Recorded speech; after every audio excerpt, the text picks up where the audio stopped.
जय हिंद दोस्तों। स्वागत है आप सभी का आपके अपने परिवार द लॉजिकल साइंस में। मैं हूं आलोक सिंह आतिश और आज के इस वीडियो सेशन में हम लोग डिस्कस करने वाले हैं ALP and technician science PYQ warm up series के चौथे क्लास की। जी हां दोस्तों, इससे पीछे के वीडियो सेशन में हम लोगों ने इसका तीसरा क्लास देखा था, जहां पे हम लोगों ने 20 महत्वपूर्ण क्वेश्चन को डिस्कस करा था। दोस्तों आज के इस वीडियो सेशन में हम लोग वैसे ही कुछ और 20 महत्वपूर्ण क्वेश्चन को डिस्कस कर रहे होंगे, जो आपके आगामी परीक्षा के लिए बहुत ही उपयोगी है। और साथ ही आपकी जानकारी के लिए बताना चाहूंगा कि आज के इस सेशन का जो भी क्वेश्चन है उसका सॉल्यूशन सहित पीडीएफ आपको कहां मिलेगा, ये हमारे टेलीग्राम ग्रुप से मिल जाएगा, जिसका लिंक इस वीडियो के नीचे डिस्क्रिप्शन में दिया हुआ है। आप वहां से जाकर के पीडीएफ को एक्सेस कर सकते हैं। बहरहाल आइए अपने सेशन की शुरुआत करते हैं और चलते हैं पहले क्वेश्चन की तरफ। मेरे मित्र, आपका जो पहला क्वेश्चन है आज के इस सेशन का, क्वेश्चन नंबर 1 क्या पूछा जा रहा है आपसे? आपसे पूछा जा रहा है कि खाद्य पदार्थों का ऑक्सीकरण होने से रोकने के लिए निम्न में से किस गैस का उपयोग किया जाता है? मेरे मित्र, ऑप्शन है ऑक्सीजन, नाइट्रोजन, हाइड्रोजन, क्लोरीन। क्या होगा इसका आंसर? आपसे पूछा जा रहा है कि खाद्य पदार्थों का ऑक्सीकरण होने से रोकने के लिए निम्न में से किस गैस का उपयोग किया जाता है। तो पहला सवाल यहां पे ये है कि गुरुजी, अगर जो खाद्य पदार्थ है उसका ऑक्सीकरण हो ही गया तो क्या होगा? मेरे मित्र, स्वाद बिगड़ जाएगी, फिर वो खाने लायक नहीं रहेगी। जैसे इस चीज को आप अपने डेली लाइफ में भी फील किए होंगे। आप कहेंगे कब फील किए, कैसे फील किए? मेरे मित्र, गर्मी के दिनों में आपने अक्सर इस चीज को महसूस करा होगा कि अगर आपका खाना बहुत सवेरे बन जाता है, या गांव में अगर खाना सवेरे बन जाता है, मतलब सुबह सुबह 6-7 बजे के आसपास बन जाता है, तो शाम होते होते वो खाना क्या होता है सर? तो सर खराब हो जाता है। पहला चीज तो उससे महक आने लगती है, और दूसरा उसका जो टेस्ट होता है वो खराब हो जाता है। मेरे मित्र, जो खाना का टेस्ट बिगड़ जाता है या फिर उससे स्मेल आने लगती है, ये किसके वजह से होता है?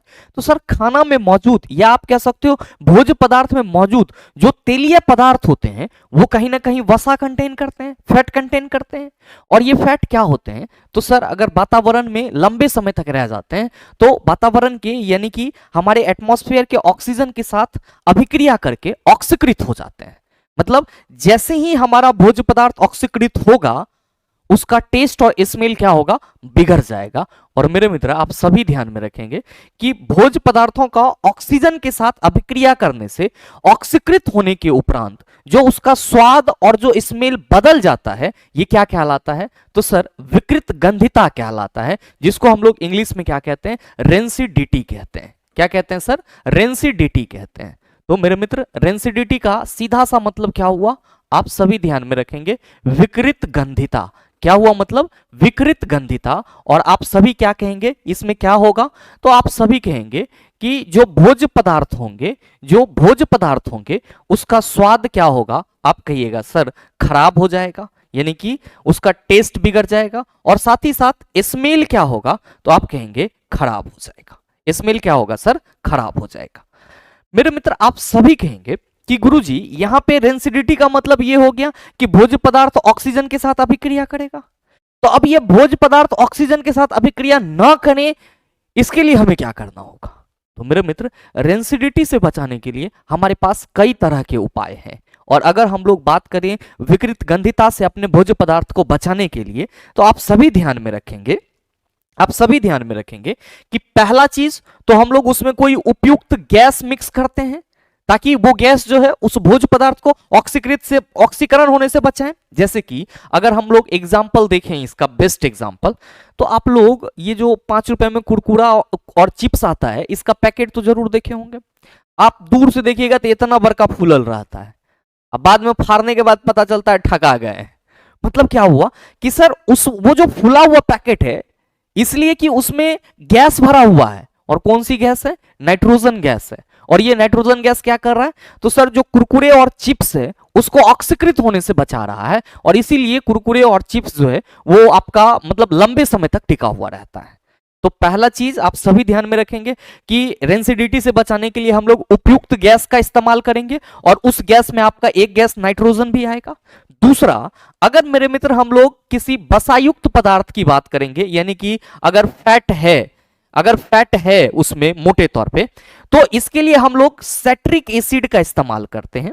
सेट्रिक एसिड का इस्तेमाल करते हैं और साथ ही साथ किसका इस्तेमाल करते हैं, लेसिथीन का इस्तेमाल करते हैं। ये चीज ध्यान में रखेंगे। दूसरा, रेंसिडिटी से बचाने के लिए अब तो घर घर सर क्या हो गया है, फ्रीज हो गया है। मतलब क्या, रेफ्रिजरेटर का उपयोग करके, क्या सर, रेफ्रिजरेटर का उपयोग करके हम लोग क्या कर सकते हैं, तो फूड मटेरियल्स को खराब होने से बचा सकते हैं। दूसरा क्या कर सकते हैं सर अलग इसके अलावा, तो एयर टाइट डब्बा में भोज्य पदार्थ को रख सकते हैं। एयर टाइट डब्बा का उपयोग करके, यानी कि जिसमें हवा घुसे ही ना, और हवा नहीं घुसेगा तो सर उसको ऑक्सीजन नहीं मिलेगा तो वो खराब नहीं होगा। मतलब क्या हुआ कि हम ये कह सकते हैं कि खाद्य पदार्थों का ऑक्सीकरण होने से रोकने के लिए हम लोग नाइट्रोजन गैस का इस्तेमाल कर सकते हैं। अगर हमारा भोज्य पदार्थ बहुत ज्यादा वसा युक्त है तो नाइट्रोजन गैस के जगह हम सेट्रिक एसिड या लेसिथीन का इस्तेमाल कर सकते हैं। अब हर एक जगह पे तो नाइट्रोजन गैस का इस्तेमाल नहीं किया जाएगा, तो सेट्रिक एसिड का भी हम लोग इस्तेमाल करते हैं। रेफ्रिजरेटर का उपयोग करके आप सभी कहेंगे, और एयर टाइट डब्बा यानी कि वायुरोधी जो डब्बा है आपका, जिसमें हवा जाए ही नहीं, उससे भी हम लोग क्या कर सकते हैं, भोज्य पदार्थ को खराब होने से बचा सकते हैं। तो जो सवाल करा जा रहा है उसका आंसर आप कहेंगे सर पहले से ही आप टिक करके रखे हैं, तो सही आंसर ऑप्शन नंबर बी हो जाएगा। मेरे ख्याल से रेंसिडिटी ऑफ फूड और उसके बचाने के तरीके क्या हैं, ये चीजें आप समझ पाए होंगे। कुरकुरे और चिप्स में, कुरकुरे और चिप्स को ऑक्सीकरण से बचाने हेतु कौन सा गैस भरा हुआ रहता है, नाइट्रोजन गैस भरा हुआ रहता है। Now the point is that sir oxygen को हम लोग किस तरीके से लेंगे, जो कि कर तो हम लोग डिस्कशन रहे हैं, और उसमें भी सर एएलपी के लिए ध्यान रखिएगा, ये पूरा पॉइंट जो है ये एनसीईआरटी का है। और जब तक आप एएलपी की तैयारी कर रहे हैं और एनसीईआरटी पूरी तरह से कवर नहीं करते हैं मेरे मित्र, तो कहीं ना कहीं ये आपके लिए परेशानी का कारण बन जाएगा। आप लाख पढ़ लो, लाख कोशिश कर लो, लेकिन एग्जाम से पहले प्रैक्टिस नहीं हो रही है तो चीजें कुछ भी नहीं हो रही है। अब नेक्स्ट जो है वो ऑक्सीजन की बात की जा रही है। तो मेरे मित्र आप सभी ध्यान में रखेंगे कि ऑक्सीजन को हम लोग किसके नाम से जानते हैं। आप कहेंगे गुरुजी इसको हम लोग प्राण वायु के नाम से जानते हैं। किसके नाम से जानते हैं, प्राण वायु के नाम से जानते हैं। क्यों, क्योंकि इसके बगैर सर आदमी जिंदा ही नहीं रह सकता है, इसीलिए हम लोग इसको क्या कहते हैं, प्राण वायु कहते हैं। अब मेरे मित्र आप सभी ध्यान में रखेंगे जब आप ऑक्सीजन को एक्सप्लेन कर रहे हैं तो, कि जो हमारा ये पूरा अर्थ है उसमें अगर हम लोग किसी भी तत्व की प्रचुरता की बात करें तो ऑक्सीजन की मात्रा क्या है, तो सर सबसे ज्यादा है। और मेरे मित्र अगर हम लोग अपने बॉडी में बात करते हैं ऑक्सीजन की उपलब्धता की, तो यहां पे भी हम लोग क्या कहते हैं सर, सबसे ज्यादा होता है। और साथ ही मेरे मित्र आप सभी ध्यान में रखेंगे कि अगर हाइड्रोजन की बात की जाएगी तो हाइड्रोजन क्या है आपका, आप कहेंगे सर गैस है, और जो भी गैसियस फॉर्म में है वो अधातु है। लेकिन मेरे मित्र इससे संबंधित रियल बात जो आपको याद रखनी है वो ये कि हाइड्रोजन पीरियोडिक टेबल में किसके साथ रखा हुआ है, धातु के साथ रखा हुआ है। तो कभी कभी आपसे ये क्वेश्चन पूछ लिया जाता है कि एकमात्र अधातु जो आवर्त सारणी में धातु के साथ रखा हुआ है, आप कहेंगे हाइड्रोजन। क्या कहेंगे सर, हाइड्रोजन। आप कहेंगे सर इसका उपयोग कहां पे होता है, मेरे मित्र ध्यान में रखेंगे इस हाइड्रोजन का उपयोग हम लोग कहां पे करते हैं, हाइड्रोजिनेशन में करते हैं। कहां पे करते हैं, हाइड्रोजिनेशन में। मन में आ रहा होगा कि गुरुजी ये हाइड्रोजिनेशन क्या है, इसको हिंदी में हाइड्रोजनीकरण कहते हैं। और ये एक ऐसी प्रक्रिया होती है जिसमें असंतृप्त कार्बनिक यौगिक को संतृप्त में बदला जा सकता है। यानी कि हम लोग ये कहते हैं कि सर जो अनसैचुरेटेड कार्बनिक कंपाउंड है उसको सैचुरेटेड कार्बनिक कंपाउंड में अगर हमको बदलना है तो वहां पे हम लोग क्या करेंगे, हाइड्रोजन को ऐड करेंगे किसी न किसी कैटलिस्ट की उपस्थिति में, और ये प्रक्रिया हाइड्रोजनेशन कहलाएगी। तो हम कहेंगे सर हाइड्रोजन गैस का उपयोग जो है वो हाइड्रोजनेशन यानी कि हाइड्रोजनीकरण में हो जाएगा। और ध्यान में रखिएगा कि जब हम लोग वनस्पति घी से डालडा बनाते हैं तो सर इसी हाइड्रोजनीकरण प्रक्रिया का उपयोग करते हैं। नेक्स्ट क्लोरीन, आप सभी कहेंगे सर ब्लीचिंग पाउडर बनाने के लिए। और मैंने आपको पीछे के सेशन में बताया है क्या कि सर जब हम लोग कास्टिक सोडा के ऊपर से क्या करते हैं, सॉरी कास्टिक सोडा कह रहे हैं, जब हम लोग कैल्शियम हाइड्रोक्साइड के ऊपर से, कैल्शियम हाइड्रोक्साइड के ऊपर से क्लोरीन गैस प्रवाहित करते हैं तब हमारा क्या फॉर्म होता है, आप सभी कहते हैं सर ब्लीचिंग पाउडर फॉर्म होता है। तो ये चीजें भी आप सभी ध्यान में रखेंगे कि कैल्शियम हाइड्रोक्साइड जो आपका कंपाउंड है उसके ऊपर से क्लोरीन गैस प्रवाहित करने से हमें क्या मिलती है सर, ब्लीचिंग पाउडर, जिसको बिरंजक चूर्ण के नाम से भी जानते हैं। नेक्स्ट क्वेश्चन देखिएगा, क्वेश्चन नंबर 2, बहुत ही सरल सा सवाल आपसे पूछा जा रहा है कि व्यवस्थित वस्तुओं की वो प्रकृति जो उसे स्थिर या समान गति से गतिमान रहने के लिए प्रवृत्त करता है क्या कहलाता है। बेसिकली यहां पे कहा जा रहा है कि जो अगर कोई वस्तु व्यवस्थित है तो उसकी वह प्रवृत्ति जो उसे स्थिर या समान गति से गतिमान रहने के लिए प्रवृत्त करता है, मतलब उसकी टेंडेंसी को बनाए रखता है। क्या कहोगे, आप सभी कहेंगे कि गुरुजी प्रत्येक वस्तु के अंदर ये टेंडेंसी होती है कि वो अपने जो अवस्था है उसको बनाए रखे। जैसे कि अगर हम लोग अभी ठंड के दिनों में बात करें तो रजाई में से निकलने का मन नहीं करता है, तो हम लोग ऐसे वस्तु बन चुके हैं जिसको सर रजाई में से निकलने वाला जो प्रवृत्ति है वो क्या कर रहा है सर, उसको तो मतलब बहुत ज्यादा है, मतलब वो नहीं निकल पा रहा है इसलिए कि बाहर ठंडा लगेगा। तो इस तरह की प्रत्येक वस्तु की स्थिति होती है। क्योंकि ठंड है, हम लोग ठंड से बचना चाह रहे हैं तो रजाई की बात कर रहे हैं। लेकिन मेरे मित्र, जब हम लोग फिजिक्स की बात करते हैं तो कहते हैं कि सर कोई भी वस्तु अगर स्थिर है तो वो स्थिर ही रहना चाहता है, वो अपने मतलब अवस्था में परिवर्तन नहीं चाहता है, वो उसको पसंद नहीं है।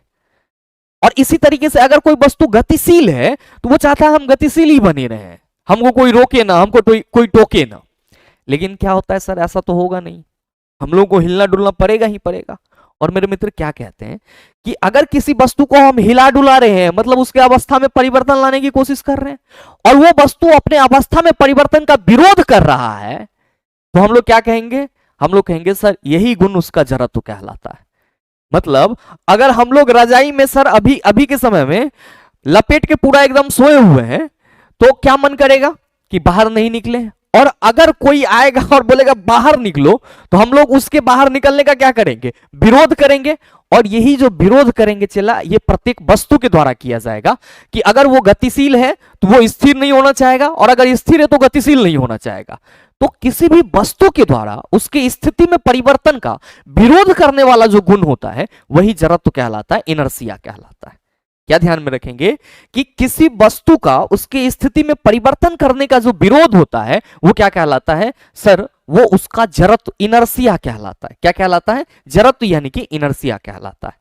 अच्छा मेरे मित्र, आपसे अगर ये सवाल पूछ दिया जाए कि जड़त्व कितने प्रकार के होते हैं तो आप क्या जवाब देंगे? बहुत सारे मित्र को मालूम होगा और बहुत सारे मित्र कहेंगे गुरुजी हमें क्या लेना देना जड़त्व से। मेरे मित्र ध्यान दीजिएगा कि जड़त्व जो है ये 3 प्रकार के होते हैं। पहला आपका क्या होता है सर, विराम का जड़त्व। दूसरा क्या होता है, गति का जड़त्व। तीसरा क्या होता है, दिशा का जड़त्व।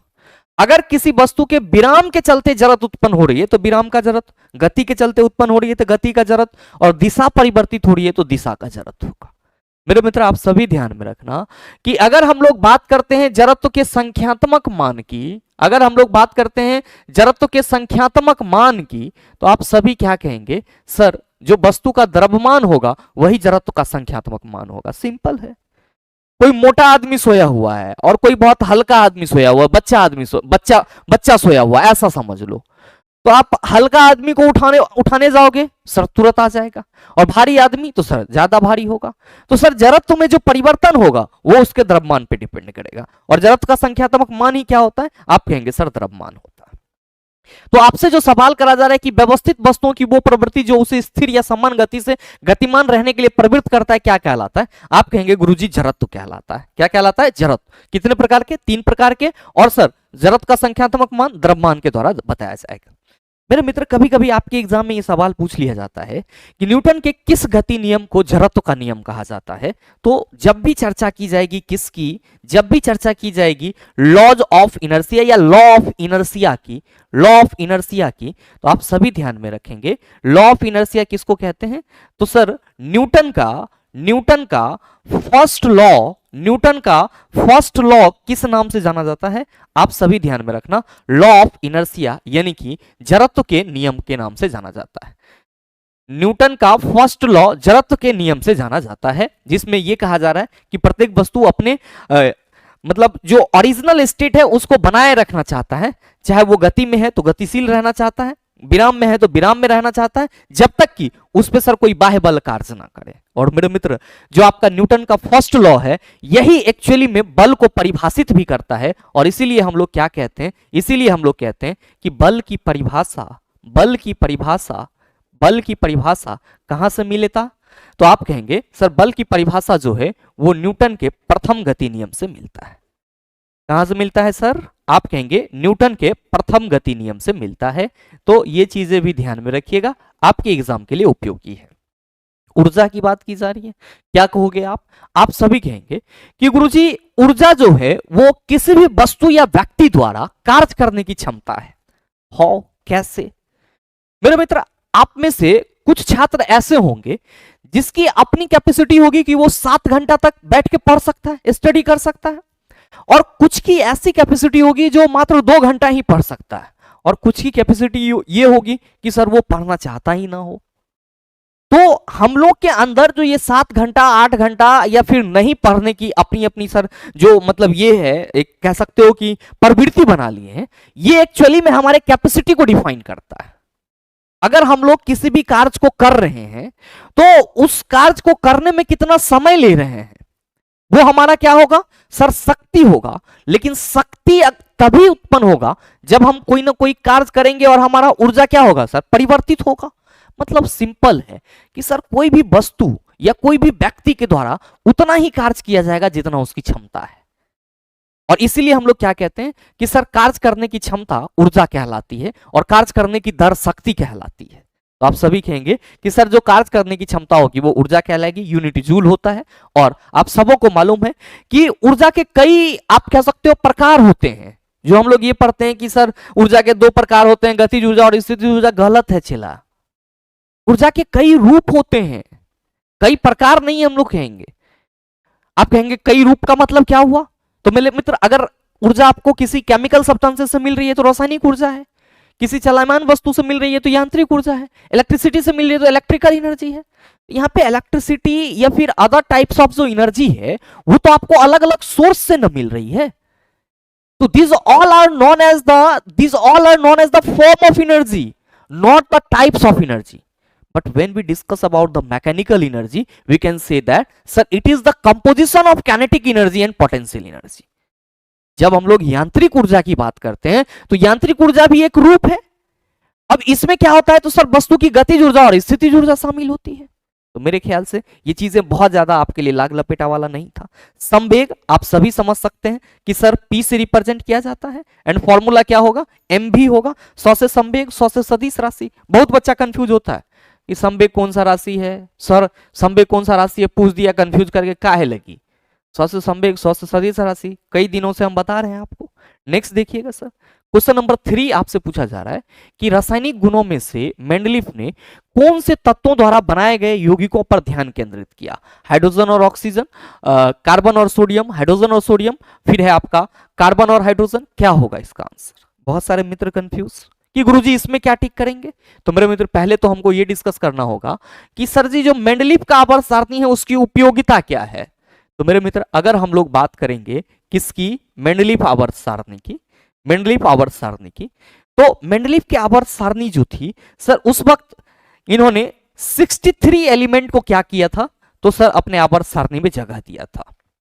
और आप सभी ध्यान में रखेंगे कि मेंडलीफ के आवर्त सारणी में टोटल जो आवर्त थे वो कितने थे, 7 थे, और टोटल वर्ग कितने थे, 9 वर्ग थे।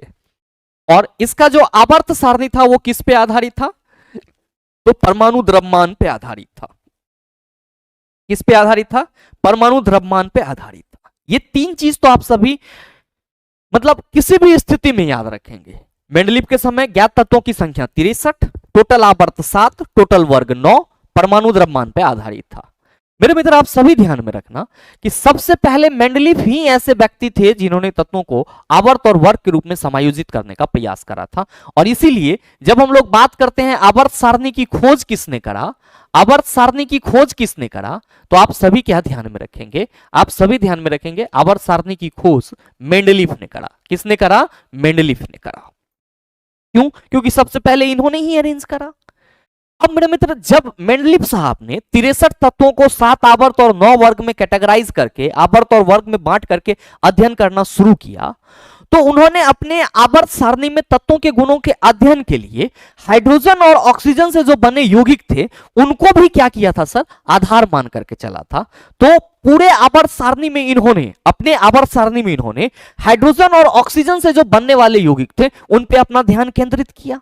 तो जो सवाल आपसे करा जा रहा है कि रासायनिक गुणों में से मेंडलीफ ने कौन से तत्वों द्वारा बनाए गए यौगिकों पर ध्यान केंद्रित किया, आप कहेंगे सर जी हाइड्रोजन और ऑक्सीजन पे उन्होंने ध्यान केंद्रित किया। अब मेरे मित्र आपके मन में सवाल आएगा कि गुरुजी एक रास पहले डॉबरेनर बना गया, कोनो हल नहीं निकला, न्यूलैंड भी आया, वो कोनो हल नहीं निकाल के गया, तो ये ऐसा क्या हल निकाल दिया।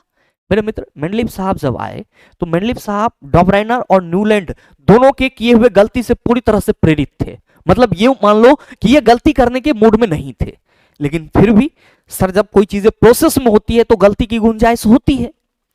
मेंडलीव साहब ने जब अपना पीरियोडिक टेबल बनाया उस वक्त इनकी जो पीरियोडिक टेबल थी वो कहीं ना कहीं हद तक इन 63 तत्वों के गुणों का सहजता से क्या कर रहा था, एक्सप्लेनेशन कर रहा था। लेकिन जैसे जैसे साइंस डेवलप हुई चीजें बदलती चली गई। मेरे मित्र मेंडलीव साहब के आवर्त सारणी की अगर हम लोग उपयोगिता की बात करें तो पहला उपयोगिता हम ये कह सकते हैं कि तत्वों के नियमित अध्ययन में सुविधा हुई। यानी कि मेंडलीव साहब ने जब आवर्त सारणी बनाया अपने 63 तत्वों का तो सबसे पहला यूजेस क्या था, तो सर उसके आवर्त सारणी में जो तत्व थे उससे तत्वों के नियमित अध्ययन करने में क्या हुई सर, सुविधा हुई। क्योंकि इनका जो आवर्त नियम था उसमें इन्होंने कहा था कि परमाणु द्रव्यमान जो किसी भी तत्व का जो रासायनिक गुण होता है वो उसके परमाणु द्रव्यमान का आवर्त फलन होता है। तो इनका पूरा का पूरा जो सारणी था वो परमाणु द्रव्यमान पे आधारित था। तो परमाणु द्रव्यमान में इन्होंने सुधार भी करा। परमाणु द्रव्यमान में इन्होंने क्या करा सर, सुधार भी करा। और साथ ही सबसे बड़ी आप ये कह सकते हो कि वंडरफुल चीज ये थी, आश्चर्यजनक बातें ये थी कि मेंडलीव साहब ने अपने आवर्त सारणी में क्या करा था, तो सर कुछ जगह छोड़ दिए थे। और उस वक्त मेंडलीव साहब ने उस जगह पे तत्व का नाम क्या रखा था, कि उस जगह पे जो उन्होंने तत्व का नाम रखा था उस वक्त था एक्का बोरोन, एक्का बोरोन। और फिर था क्या सर, तो एक्का सिलिकन, एक्का सिलिकन। और फिर क्या था, तो फिर था आपका एक्का एल्यूमिनियम। मेरे मित्र मेंडलीव साहब ने अपने आवर्त सारणी में कुछ जगहें छोड़ दी और उस जगह पे जो तत्व आएंगे उसके बारे में उन्होंने प्रिडिक्शन करा कि वो एक्का बोरोन हो सकता है या फिर एक्का सिलिकन हो सकता है और एक्का एल्यूमिनियम हो सकता है। और मेरे मित्र आपको जान करके आश्चर्य होगी कि जब कुछ दिन के बाद आवर्त सारणी में उस जगह को फिल करने के लिए नए तत्वों की खोज हुई तो एक्का बोरोन का प्रॉपर्टीज किससे मिल रहा था, स्कैंडियम से मिल रहा था। एक्का बोरोन की प्रॉपर्टीज स्कैंडियम से मिल रहा था। एक्का सिलिकॉन की प्रॉपर्टीज किससे मिल रहा था, जर्मेनियम से मिल रहा था। किससे मिल रहा था, जर्मेनियम से। और एक्का एल्यूमिनियम की प्रॉपर्टीज किससे मिल रहा था, तो गैलियम से। तो कहीं ना कहीं आवर्त सारणी जो मेंडलीव के द्वारा बनाई गई थी उससे बहुत हद तक तत्वों के गुणों को समझने में क्या हो रही थी सर, आसानी हो रही थी। तत्वों के प्रॉपर्टीज भी एक्सप्लेन हो रहे थे। लेकिन जैसे ही जैसे समय बदलता गया मेंडलीव के आवर्त सारणी में भी दोष आया और फिर मोसले साहब को आना पड़ा। और जब आपसे सवाल करा जाए कि आधुनिक आवर्त सारणी की खोज किसने करा, आप कहेंगे मोसले ने करा। मेरे ख्याल से क्वेश्चन आपका क्लियर हो पाया होगा। आइए अगला क्वेश्चन देखिए। क्वेश्चन नंबर 4 बहुत ही सरल सा सवाल कि कौन सा एक परजीवी के रूप में पौधे से पोषण प्राप्त करता है, जू, ब्रायोफाइलम, कस्कुट्टा, मलेरिया का परजीवी। क्या कहेंगे सर, परजीवी पूछा है मतलब वैसा जीव जो दूसरों पे डिपेंड होता है पोषण के लिए, और पौधे के बारे में बात की जा रही है तो हमारा पेन तो कस्कुट्टा पे जाके रुकेगा। और इसी को हिंदी में हम लोग क्या कहते हैं, अमरबेल। क्या है सर, परजीवी। अच्छा अगर सवाल कर देता कि निम्न में से कौन सा जीव बिना किसी जंतु को मारे उससे पोषण प्राप्त करता है, तो आंसर आपका जू यानी कि लाइस हो जाता। अगर जोक रहता तो वो भी आंसर हो जाता। तो ये चीज भी ध्यान में रखेंगे। अगर सवाल ये पूछा जाए कि कौन सा जीव बगैर किसी जंतु को मारे या उसको खाए बिना उससे पोषण प्राप्त करता है, तो जो जू है यानी कि जिसको हम लोग लाइस बोलते हैं, साथ ही साथ जो लीच, जोक है, ये सब जंतु को मारे बगैर उससे पोषण प्राप्त करता है। नेक्स्ट क्वेश्चन नंबर 5 बहुत ही सरल सा सवाल। प्रोपेन का आणविक सूत्र, प्रोपेन समझ जाएंगे क्या है, आप कहिएगा एल्केन है। एल्केन है। जनरल फॉर्मूला बस याद रखना है, CnH2n+2। जहां पे n क्या है चला, आप कहेंगे गुरुजी नंबर ऑफ कार्बन। बस एक बात और ध्यान में रखिएगा ऑर्गेनिक कंपाउंड के नामकरण में कि अगर कार्बन की संख्या 1 है, मैं यहां पे लिख रहा हूं कार्बन की संख्या अगर 1 है तो उसको हम लोग मैथ लिखेंगे। अगर कहीं पे 2 है चिला तो उसको हम लोग एथ लिखेंगे। और 3 है तो प्रॉप लिखेंगे। 4 है तो ब्यूट लिखेंगे। और 5 है तो पेंट लिखेंगे। 6 है तो हेक्स, 7 है तो हेप्ट। अब यहां पे CnH2n+2 आपका एल्केन का जनरल फॉर्मूला है और प्रोपेन के लिए आपको रासायनिक सूत्र लिखना है। तो प्रोपेन के लिए माइंड पहले ही कर देगा कि इसमें 3 कार्बन होगा। अब एल्केन का जनरल फॉर्मूला सर 3 कार्बन है तो C3H2N के जगह क्या होगा सर 3 C3 3 दूना 6 8 C3H8 क्या हो गया प्रोपेन। देख लीजिए option number C is the right answer of this question. अब और कह दे कि ब्यूटेन का अणुसूत्र होगा, आप कहेंगे सर बिल्कुल हो जाएगा। कह देगा कि मीथेन का अणुसूत्र होगा, आप कहेंगे बिल्कुल हो जाएगा। बस एक और चीज, जब 5 लिख ही लिए हैं तो 6 कार्बन के लिए हम लोग हेक्स लिखते हैं, 7 के लिए हेप्ट लिखते हैं, 8 के लिए ऑक्ट लिखते हैं और 9 के लिए चला नोन और 10 के लिए हम लोग डॉक लिखते हैं। ठीक है, 10 के लिए हम लोग डॉक या डेक लिखते हैं, तो आप इसको ध्यान में रख लीजिएगा।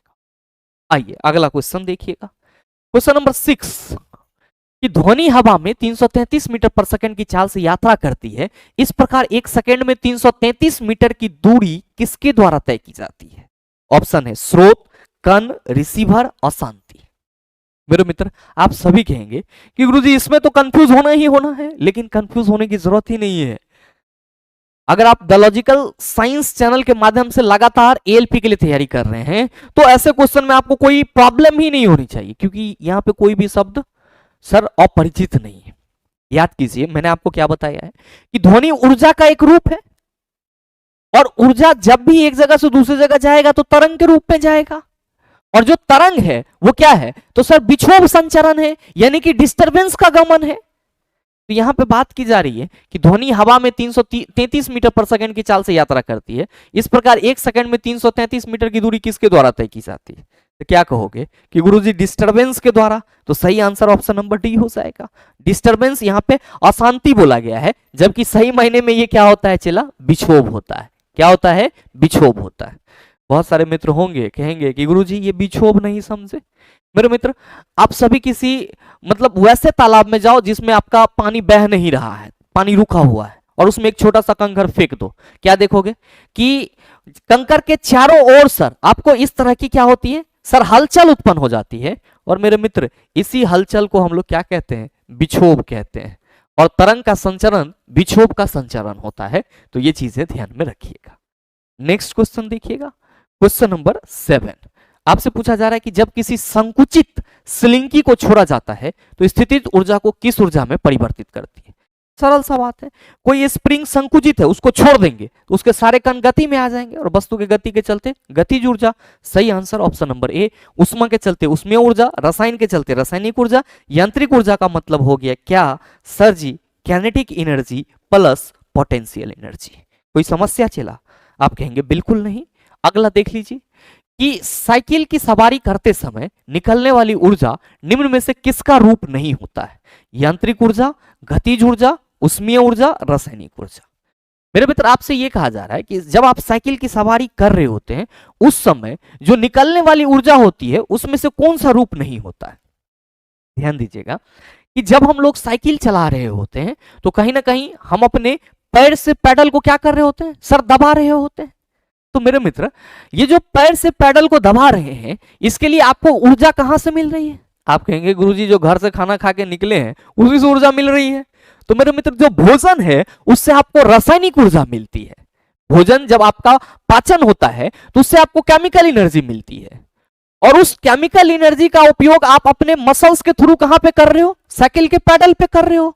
तो एक बात तो यहां पे पहले से ही तय है कि साइकिल को पैडल मारने के लिए हमें रासायनिक ऊर्जा की जरूरत होगी। पैडल मारने के बाद साइकिल जब चलेगी तो कोई रासायनिक ऊर्जा उत्पन्न नहीं होगी क्योंकि वहां पे तो फिजिक्स लगेगा। आप कहेंगे सर बिल्कुल। तो मेरे मित्र जब हम लोग साइकिल चला रहे होते हैं तो साइकिल चलने के दौरान हमारा गतिज ऊर्जा अगर रोक दिए तो स्थितिज ऊर्जा, ये सब का फॉर्म बनेगा लेकिन रासायनिक ऊर्जा का रूप नहीं बनेगा। सवाल करा जा रहा है कि साइकिल की सवारी करते समय निकलने वाली ऊर्जा निम्न में से किसका रूप नहीं होता है, रासायनिक ऊर्जा का रूप नहीं होता है। तो सही आंसर ऑप्शन नंबर डी हो जाएगा। बाद बाकी यांत्रिक ऊर्जा तो सर गतिज ऊर्जा होगी, तो जाहिर सी बात है कि वहां पे हमारा स्थितिज भी होगा, और यांत्रिक और गतिज और स्थितिज यांत्रिक कहलाएगा। आप कहेंगे सर यांत्रिक ऊर्जा तो बहुत कॉमन सा चीज है क्योंकि साइकिल एक मैकेनिकल सामान है तो मैकेनिकल एनर्जी होगा ही होगा। लेकिन गुरुजी यहाँ पे जो ये उष्मीय ऊर्जा कह रहा है ये कुछ पल्ले नहीं पड़ रहा है। मेरे मित्र जब साइकिल रोड पर चलेगी तो घर्षण होगा, और घर्षण की वजह से वहां पे ऊष्मा भी उत्पन्न होगी। आप कहेंगे सर इसका मतलब उसमें ऊर्जा भी उत्पन्न होगा, बिल्कुल। आइए अगला क्वेश्चन देखिएगा, क्वेश्चन नंबर 9, बहुत ही सरल सा सवाल कि निम्नलिखित में से कौन सा फूल के केंद्र में मौजूद होता है? बाह्यदल, पंखुड़ी, अंडप, पुष्प केसर। बहुत सारे मित्र कंफ्यूज होते हैं। मेरे मित्र ध्यान में रखेंगे कि अगर किसी भी प्लांट के पुष्प की बात करते हैं तो जो पुष्प होता है ये पौधे का क्या माना जाता है? जनन अंग माना जाता है। क्या माना जाता है? जनन अंग। और आपको ये ध्यान में रखना होगा कि जो पुष्प होते हैं इसमें मेल पार्ट अलग होता है और फीमेल पार्ट अलग होता है। मेरे मित्र ध्यान में रखिएगा कि ये जो आप हरा वाला संरचना यहां पे देख रहे हैं ये एक्चुअली में क्या है, आप सभी ध्यान में रखेंगे कि ये वाला जो पोर्शन आप यहां तक देख रहे हैं ये आपका स्टेम है, जिससे ये पुष्प क्या रहता है सर? लगा हुआ रहता है। और ये जो आप एक थैला जैसा देख रहे हैं सर, इसको थैलमस बोला जाता है। इसको क्या बोला जाता है? थैलमस। और ये जो हरी पत्ती नुमा संरचना छोटी छोटी आपको दिखाई पड़ रही है इसको हम लोग सेपल्स बोलते हैं या बाह्यदल बोलते हैं। तो जो यहाँ पे सेपल्स है वो कहाँ है सर? यहाँ पे। जबकि आपसे कहा जा रहा है कि कौन सा फूल के केंद्र में स्थित है, आप कहेंगे सेपल्स, तो सर जी पहले ही चल गया। अब पंखुड़ी, पेटल्स, पेटल्स किसको बोला जाता है? तो जो पौधे पुष्प में, फ्लावर में रंगीन पार्ट होते हैं, जैसे गुलाब के फूल लाल है तो लाल होकर पेटल्स है, और नीचे में देख रहा होगा चला हरियर का होगा, वो हरियर का पत्ती जो है वो सेपल्स है। हाँ, अब ध्यान देना यहाँ पे कि यहाँ पे जो पेटल्स की बात करेंगे तो ये वाला जो आप देख रहे हो ये क्या है सर? रंगीन पार्ट है, और ये रंगीन पार्ट आपका पेटल्स है, यानी कि पंखुड़ी है। आपसे पूछा जा रहा है फूल के केंद्र में क्या होगा, आप कहेंगे पंखुड़ियों चल गया सर जी, सेपल्सो चल गया। नेक्स्ट ध्यान दीजिएगा कि ये वाला जो पार्ट आप देख रहे हैं, ये वाला पार्ट, ये इस तरह की, इसको हम लोग एस्टेमेन बोलते हैं या पुंकेसर, जो कि फूल का क्या होता है? तो सर ये नर पार्ट होता है, यानी कि नर भाग होता है, जिसमें एंदर और फिलामेंट होते हैं। और मेरे मित्र ये जो आप देख रहे हैं यहाँ पे बीच में संरचना, ये जो बीच में संरचना देख रहे हैं ये फ्लावर का क्या होता है सर? तो सर फीमेल पार्ट होता है, और इसमें इस वाले पोर्शन को स्टिग्मा बोला जाता है, ये वाला पोर्शन जो है स्टाइल, और यहाँ पे ये ओवरी, और इसमें क्या होता है सर? ओव्यूल, जो कि आप पूरे देख रहे होंगे सेंटर में। यानी कि अगर हम लोग अंडप की बात करें, अगर हम लोग अंडप की बात करें तो वो कहां पे है सर? फूल के केंद्र में है। तो सही आंसर हमारा ऑप्शन नंबर सी हो जाएगा। जबकि पुष्प केसर आप कहेंगे सर एस्टेमेन, जिसका भाग क्या होगा? एंदर और फिलामेंट। एंदर को क्या कहते हैं सर? आप ध्यान में रखेंगे परागकोश कहते हैं। इसमें क्या रहता है? परागकण रहता है। क्या रहता है? परागकण रहता है। तो मेरे ख्याल से क्वेश्चन क्लियर हो पाया होगा। नेक्स्ट देखिएगा क्वेश्चन नंबर 10, ये भी कल मैंने आपको बताया है। आपसे पूछा जा रहा है कि बहुविखंडन द्वारा उत्पन्न होता है। याद कीजिए, अगर आप लोगों ने कल का सेशन डिस्कस करा होगा तो आप सीधे कहेंगे Guruji right answer of this question is option number D. क्यों? क्योंकि मैंने आपको बताया था कि अगर हम लोग मलेरियल पैरासाइट की बात करते हैं तो मलेरियल पैरासाइट में हमारा प्लाज्मोडियम आता है, जिसमें जो जनन होती है वो किसके तरीके से होती है? आप कहेंगे मल्टीपल फिजन के तरीके से होती है, जिसको हम लोग क्या कहते हैं सर? बहुविखंडन कहते हैं। जबकि राइजोपियस की बात करेंगे तो आप सभी ध्यान में रखेंगे इसमें स्पोर फॉर्मेशन के थ्रू क्या होती है? स्पोर फॉर्मेशन के थ्रू आपका रिप्रोडक्शन की प्रोसेस होती है। और ईस्ट में मैंने आपको कल ही बताया है कि विखंडन एवं मुकुलन के थ्रू क्या होती है? विखंडन एवं मुकुलन के थ्रू क्या होती है सर? रिप्रोडक्शन की प्रोसेस संपन्न होती है। और प्लेनेरिया की भी हम लोगों ने कल चर्चा करा था, तो आप कहेंगे गुरुजी रीजेनरेशन। तो ये चीजें आप सभी ध्यान में रखेंगे और आपके एलपी एग्जाम के लिए तो मस्ट है। चला अगला देखिए क्वेश्चन नंबर 11, बहुत ही सरल सा सवाल कि कौन सी धातु को चाकू से काटा जा सकता है? नहीं बताइएगा, कमेंट करके सर आंसर दीजिए कि इस क्वेश्चन का सही आंसर क्या होगा। अगला क्वेश्चन देखिए क्वेश्चन नंबर 12, बहुत ही सरल सा सवाल कि फूलों वाले किस पौधे में पत्तियों के मार्जिन के दर्रों में कलियां पैदा होती है? तो मेरे मित्र ये जो देख रहे हैं ना, इसी में ये जो पत्ती का आप ये कटा हुआ भाग देख रहे हैं इसको मार्जिन बोला जाता है। और इसमें आप क्या देख रहे हैं? तो सर इस तरह से बर्ड्स निकला हुआ है, ये बर्ड्स निकला हुआ है, और एक्चुअली में ये क्या है? ब्रायोफाइलम लीफ, जिसको हम लोग पत्थर चट्टा भी कहते हैं आम बोलचाल के भाषा में। तो सही आंसर क्या होगा? ऑप्शन नंबर बी हो जाएगा कि फूलों वाले किस पौधे में पत्तियों के मार्जिन के दर्रों में कलियां पैदा होती है? आप कहेंगे ब्रायोफाइलम।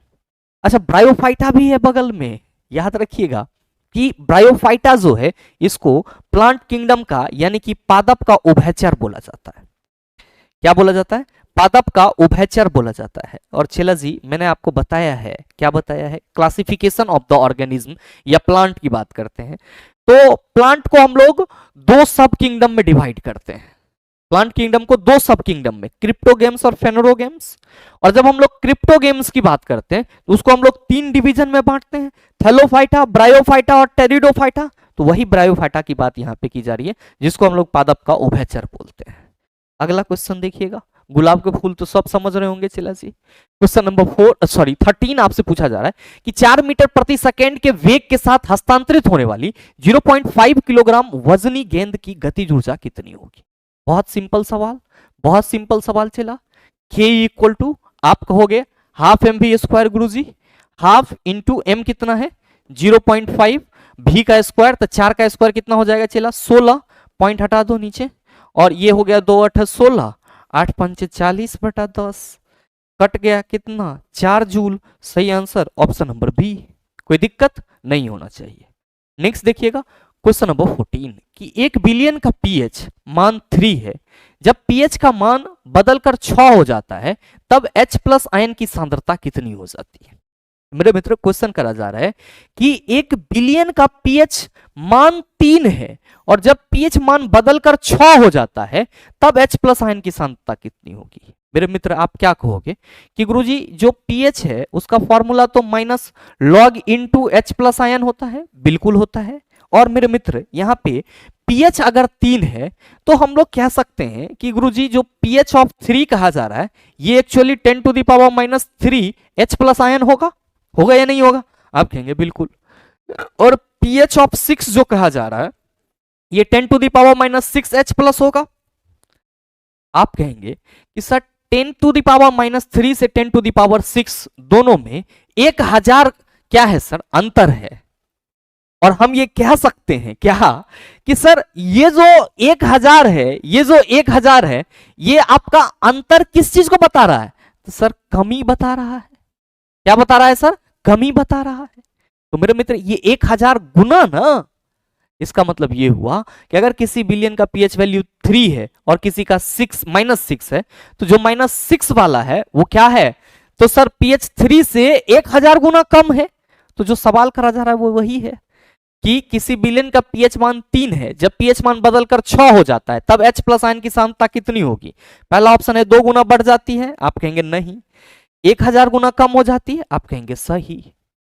मतलब क्या हुआ कि सर ये जो माइनस वैल्यू है ये कमी को प्रदर्शित कर रहा है, तो हम कहेंगे H प्लस आयन कॉन्सेंट्रेशन घट रहा है। कितना? 1000 गुना। चला जी 10⁻³ में 10⁻³ गुना करेंगे तबे ना आएगा 10⁻6। तो ये 1000 गुना घटाना हुआ। तो ये चीज आप सभी ध्यान में रखना, कोई दिक्कत नहीं होना चाहिए। और हाँ मेरे मित्र आप सभी की जानकारी के लिए बताना चाहूंगा कि अगर आप सभी आगामी एएलपी के लिए प्रिपेयर हो रहे हैं और आपको लगता है कि नहीं साइंस एक बार पढ़ना पड़ेगा और साइंस को पूरा कंप्लीट करना चाहते हैं तो मेरे मित्र जुड़ सकते हैं आप ALP and technician combo batch में, जिसमें आपको CBT 1 और CBT 2 दोनों के लिए साइंस और basic science and engineering drawing complete करवाया जाएगा। और अभी इस बैच में फिजिक्स लगभग कंप्लीट हो गया है, केमिस्ट्री कंप्लीट होने वाला है और 2 जनवरी से आपका basic science and ED start होगा और साथ में आपका बायोलॉजी भी इधर ही स्टार्ट हो जाएगा। तो मेरे मित्र इस बैच में जुड़ करके आप अपने साइंस को पूरी तरह से मजबूत कर सकते हैं, मे बी अगर आपको ऐसा लगता है तो। और अगर आपको इस बैच से संबंधित किसी भी तरह का अन्य जानकारी चाहिए तो आप हमारे दिए गए नंबर पर कॉल या व्हाट्सएप करके जानकारी प्राप्त कर सकते हैं। बहरहाल अगला क्वेश्चन देख लीजिएगा। क्वेश्चन नंबर 15 आपसे कहा जा रहा है कि जब प्रकाश की एक किरण एक सघन माध्यम से विरल माध्यम में यात्रा करती है तो यह किस दिशा में मुड़ती है? मेरे मित्र आप सबों को मालूम है कि प्रकाश किरणों की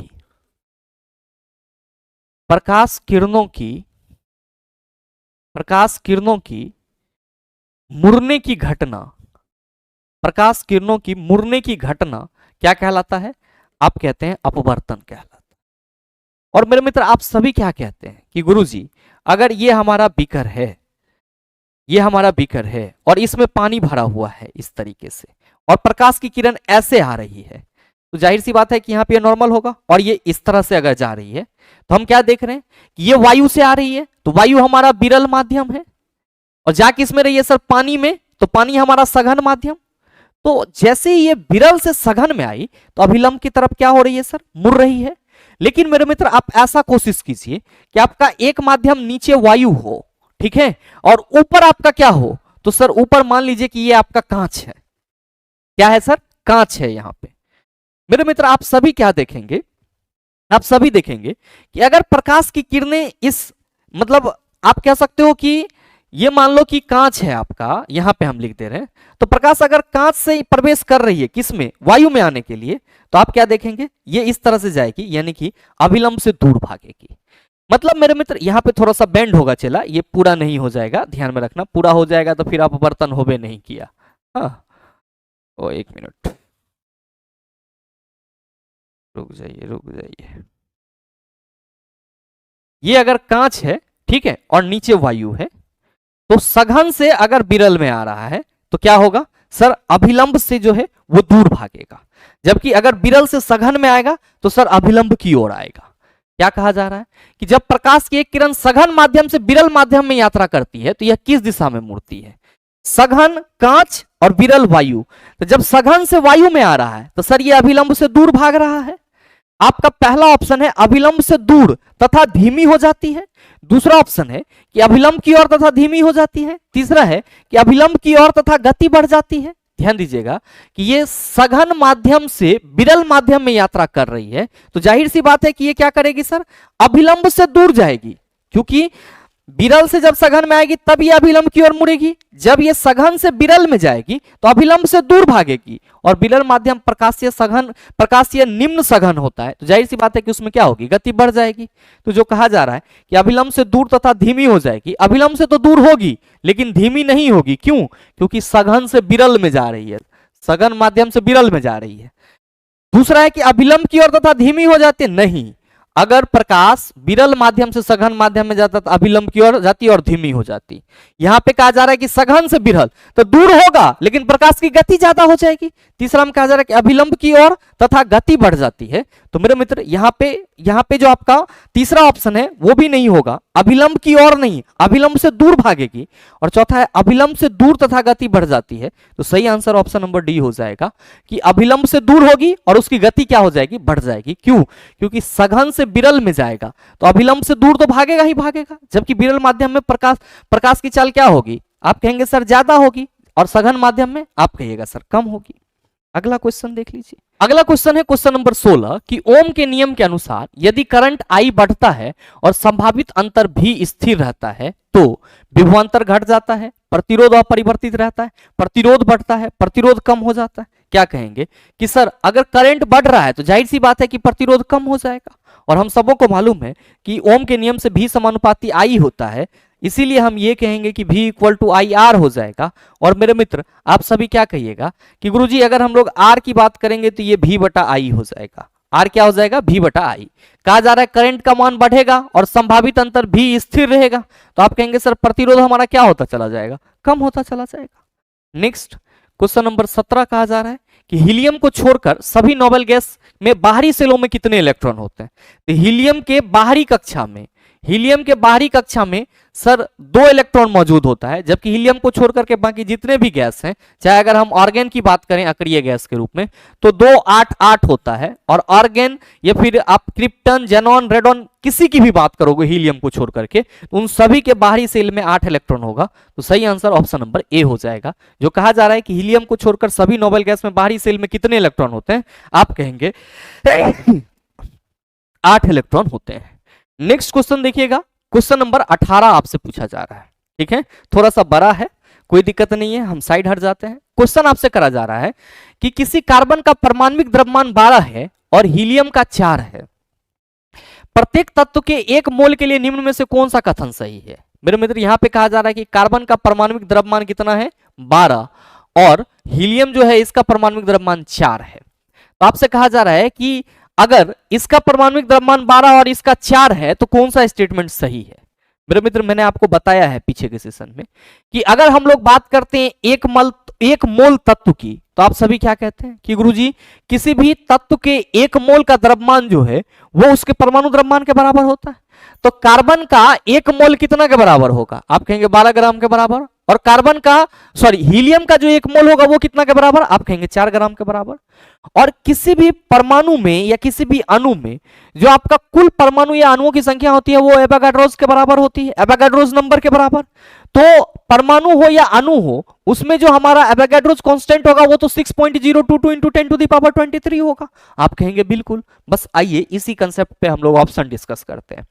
पहला है कि कार्बन का 1 मोल में हीलियम के 1 मोल से 3 गुना अधिक है, बिल्कुल नहीं, क्योंकि सीधे सीधे परमाणु भार दिया हुआ है और फिर चर्चा की जा रही है। दूसरा है कि हीलियम के 1 मोल में कार्बन के 1 मोल से 3 गुना अधिक है, बिल्कुल नहीं। कार्बन के 1 मोल में हीलियम के 1 मोल में मौजूद परमाणुओं की संख्या समान होगी, बिल्कुल सही बात है। कार्बन 12 के 1 मोल की अगर हम लोग बात करेंगे तो 12 ग्राम में 6.022 इंटू 10⁻23 परमाणु, और हीलियम के 4 ग्राम यानी कि 1 मोल में बात करेंगे तो सर 6.022 इंटू 10⁻23। तो जो कहा जा रहा है कि कार्बन के 1 मोल में हीलियम के 1 मोल में मौजूद परमाणुओं की संख्या समान होगी, बिल्कुल ही सही आंसर है, और सही आंसर ऑप्शन नंबर सी हो जाएगा। चौथा कि कार्बन के 1 मोल में हीलियम के 1 मोल से परमाणुओं की संख्या 1/3 होगी, ये सब बात गलत है सर। और मेरे मित्र, आपके आज के इस सेशन में टोटल 18 क्वेश्चन थे, जिसको आपने अच्छे से एक्सप्लेन कर लिया है, और मुझे उम्मीद है कि अब आपको इस प्रकार का क्वेश्चन दोबारा दे दिया जाए तो आप उसका जवाब आसानी से दे सकते हैं। साथ ही उम्मीद करते हैं कि ये वीडियो आप सबों को अच्छा लगा होगा। अगर आपको वीडियो अच्छा लगा तो वीडियो को लाइक कीजिएगा, ज़्यादा से ज़्यादा शेयर कीजिएगा, और हाँ, अगर आप चैनल पर नए हैं तो सब्सक्राइब करके बेल आइकन दबा लीजिएगा, ताकि इस तरह के एग्जाम रिलेवेंट वीडियो का नोटिफिकेशन सबसे पहले आपके पास पहुंचे और आप उसको सबसे पहले देख पाओ। मिलते हैं फिर अगले वीडियो सेशन में, तब तक के लिए best of luck. Thank you, have a nice day.